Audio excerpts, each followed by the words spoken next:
Hello everyone, welcome to Whisker Brews. I'll be your storyteller today. Please forgive me for choosing to remain anonymous. I'm someone who once suffered deeply at the hands of my own family, so much so that life felt unbearable. But today I stand free. I've broken away from the darkness of my past, and I want to share my journey, not for sympathy, but in the hope that my story can offer strength to those still caught in their own struggle.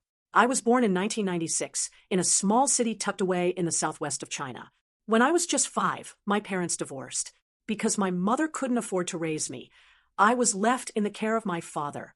He remarried quickly. By the time I was in first grade, I had a stepmother. And from that point on, my life took a devastating turn. What followed was not a childhood, but survival. The abuse, both physical and emotional, was relentless. There was no affection, no financial support, and no sense of safety. Here's just one memory that still burns in my mind. When I was in my first year of junior high, my stepmother asked me to deliver fruit and money to a relative who'd been hospitalized. I asked a few questions. Which building? What floor? I just needed to know where I was going. But she took it as defiance, as disrespect. Maybe it was my tone, rushed and worried because I knew I had to hurry home and catch a bus. Still, she responded by grabbing my hair and slapping me across the face. After school that day, around 4:40 p.m., I didn't go home. I went straight to the hospital. I only had 25 cents. Not enough for the 2-bus trip. So I walked there, planning to take a bus back. The hospital was big, confusing. Some wards didn't allow visitors. I kept asking around, but no one would help me. As daylight faded into night, I sat down in a corridor, utterly lost, both physically and emotionally, and I cried. A nurse with glasses passed by and noticed me crying. She paused and asked gently, "What's wrong?" I told her everything about getting lost, about the hospital, and about how I needed to deliver the fruit and money. She listened patiently, and then, with kindness I hadn't felt in a long time, she went around asking others until she found the right ward for me. Thanks to her, I finally delivered the items. The distant relative asked if I'd eaten. I hadn't. They gave me 4 yuan, around 50 cents, and urged me to get food before heading home. Outside the hospital, I bought a cheap hamburger with 50 cents and took the bus back. I got home around 8 p.m. As soon as I walked in, my stepmother asked where I had been. I explained how I couldn't find the room, how long it took, but she didn't care.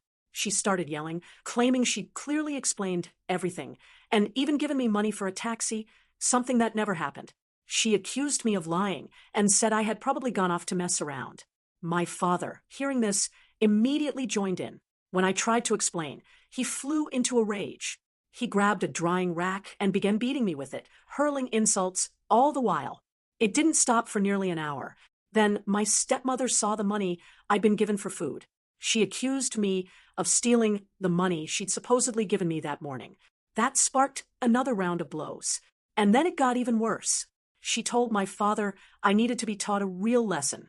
She fetched a bucket of water. I'll never forget what happened next. She plunged my head into that bucket. I kicked and thrashed, trying to breathe, panic taking over. The moment I lost consciousness is still a blur. I later woke up on the sofa, soaked and shivering. That house wasn't a home. It was a prison of fear that shaped me into someone filled with self-doubt and insecurity. I became like a frightened bird, jumping at every sudden noise. In high school, things didn't get better. My stepmother feared I'd do better than her sister's child. She pressured my father to stop giving me money, saying she would handle it, but she never did. Whenever she wasn't around, I'd cautiously ask my father for a little help. Sometimes, if he was in a decent mood, he'd give me a few hundred yuan. Despite everything, I worked hard. I was desperate to escape. I didn't get into a top university, but I made it into an ordinary one thanks to regional admission policies. Every day, I pushed myself. My school meals cost barely anything, just a few pieces of bread and eggs. On exam days, I skipped a piece of bread to save a few cents. I wore the same clothes for years, washed my hair once a week, and spoke to almost no one. People looked down on me. I felt invisible, and when I wasn't invisible, I felt disgusting. But one classmate, a boy who sat in front of me, once shared his McDonald's meal. He handed me a burger and said, "You'd look better if you put on a little weight." That moment stayed with me longer than he'll ever know. University brought more freedom, but not comfort. My dad and stepmother had their own child by then, A boy. My father viewed me as an unwanted expense. In my freshman year, he paid only my tuition. No living costs. Not a single yuan. That summer, I worked 10-hour days in a garment factory. It was brutal, but I managed to save over $1,000. Enough for one semester. From then on, I never asked them for money again. I found part-time work at the university career station, sorting parcels, and making reminder calls. At first, they didn't want to hire me. I looked too thin, too pale, too messy. But the boss's wife took pity on me. She gave me a chance. From Monday to Thursday, I worked nights. Friday to Sunday, I worked from morning to midnight. I made $250 a month. During holidays, they gave me an extra $30. In winter and summer, I returned to factory work. By sophomore year, I was fully independent. No one sent me a dime. Throughout 4 years of college, my father called only twice, once to remind me to give my half-brother lucky money for Chinese New Year. The second time, to scold me for blocking my stepmother online. Before I turned 20, I still hoped for approval. I still longed to be accepted, to feel loved, but that all changed on the eve of my 20th birthday. He slapped me across the face. The reason? The red envelope I gave my brother contained 400 yuan. In our culture, the number 4 sounds like the word for death. My stepmother immediately erupted, calling me heartless, malicious, accusing me of cursing my brother on New Year's Eve. I was shocked. I didn't know. No one ever told me that 400 was an unlucky number. I remember once receiving a red envelope with the same amount when I was in high school, and no one said a word then. But there they were, treating me like I had committed some unforgivable sin. My brother looked at me with cold, indifferent eyes and muttered, "You're so stingy. Only 400? That stung more than any slap." My father, now seething with rage, kicked me and yelled, "Get out. Seeing you today brings nothing but bad luck." In that moment, something inside me shattered. I genuinely considered ending my life that night, but the thought of them celebrating my death, that's what stopped me. I clenched my fists and made a vow. From this moment on, you are no longer my family. I will never beg for your affection again. And I will rise, not to seek their approval, but to make them regret ever discarding me. The next morning, I packed my things and left. I didn't look back. 4 days later, I turned 20. I spent my birthday alone in the dormitory of the factory, lying on a hard bed under flickering lights. That night, I stared at the ceiling and thought, they don't deserve to be called my parents. From my sophomore year forward, I never returned home for Chinese New Year. While others went home to warmth and celebration, I worked, earning double pay during the holiday. During my junior year winter break, my father reached out. He said he had broken his leg and needed someone to care for him.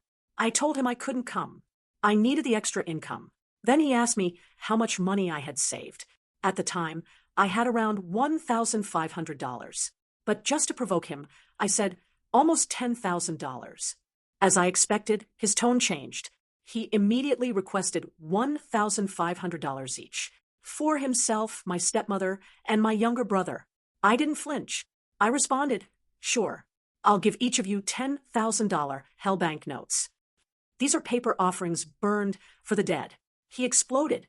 Before he could unleash his curses, I hung up, blocked his number, and deleted him from my life. Soon, relatives started calling. They said things like, "Your father raised you for so many years. How can you be so heartless?" But my heart had already turned cold. I was no longer the obedient child desperate for scraps of affection. I had one priority now, myself. Perhaps he realized I had grown up, that I was no longer dependent, and maybe even useful. He began trying to reconnect, acting kind, making an effort. I wondered if they regretted the past. Maybe, just maybe, they wanted to make things right. So I gave them another chance. My younger brother, 7 years younger than me, was now in junior high while I was in university. He struggled with school and had no real interest in studying. Spoiled and indulged by our parents, he ate snacks constantly. He was short, chubby, and quick to anger. Then one night, he called me. My younger brother once called me out of the blue. He wanted a pair of expensive sneakers, over $300. Our parents had refused to buy them. So he turned to me. When I said no, he lashed out with verbal abuse, even threatened violence. Infuriated, I snapped. I hit back with words that reduced him to tears. Soon after, my stepmother called. She berated me, called me ungrateful, but I was no longer the helpless little girl they used to beat and silence. I told her firmly, I owe you nothing. I don't depend on you. I've built my own life. That kind of defiance never came easy. Growing up under their thumb left me deeply insecure, used to suppression.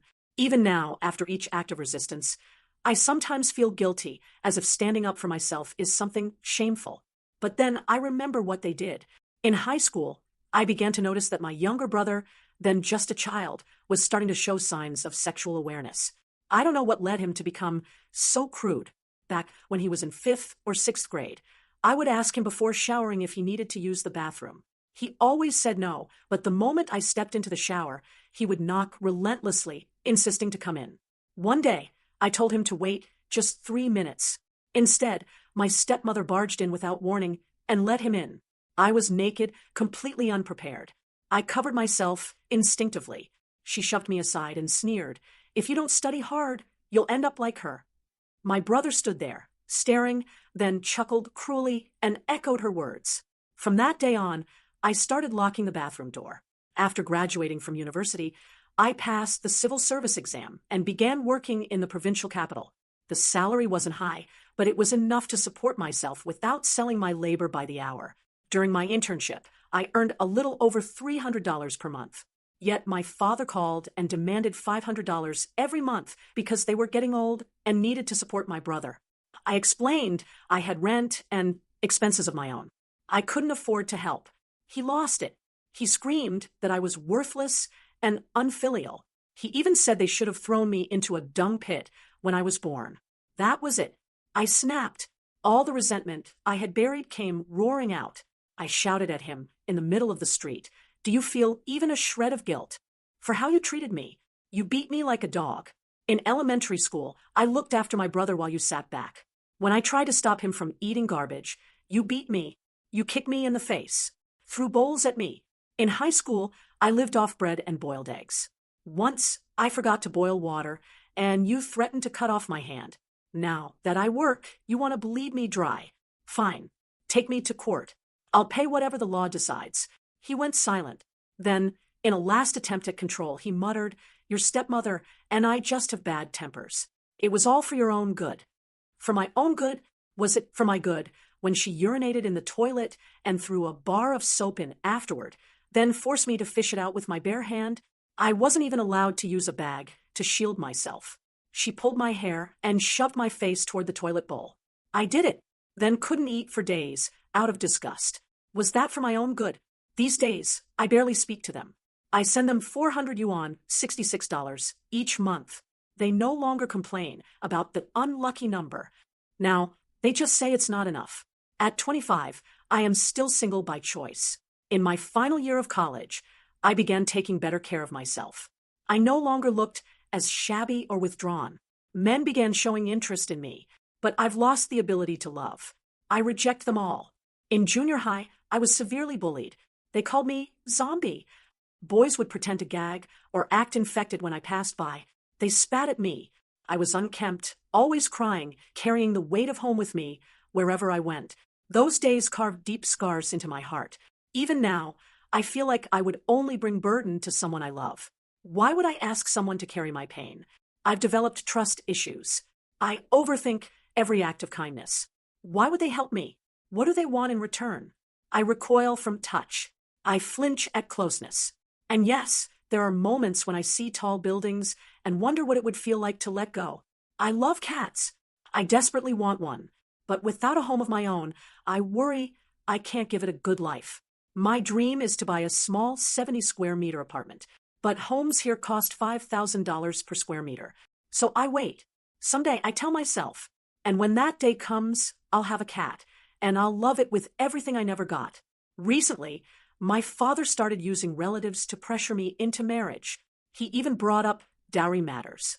Apparently, they want to buy a house for my brother, but there isn't much money left. He failed the high school entrance exam, so they had to pay just to enroll him. They spent everything on him. Now, they want me to fill the gap. I ignore them. I've finally gained control over my life. And every time I hear their voices, it drags me back to that miserable place. I still have nightmares of beatings, of humiliation. I will never forgive them. Not for what they did to me as a child. Not for what they did to me as a girl. Not for what they did to me as their daughter. If you're reading this and you're going through something similar, don't give up. There were many nights I nearly ended it all, but hatred and sheer unwillingness to let them win kept me going. People grow up. You will find your way out. And once you do, those who hurt you become nothing but roadside trash, incapable of holding you back.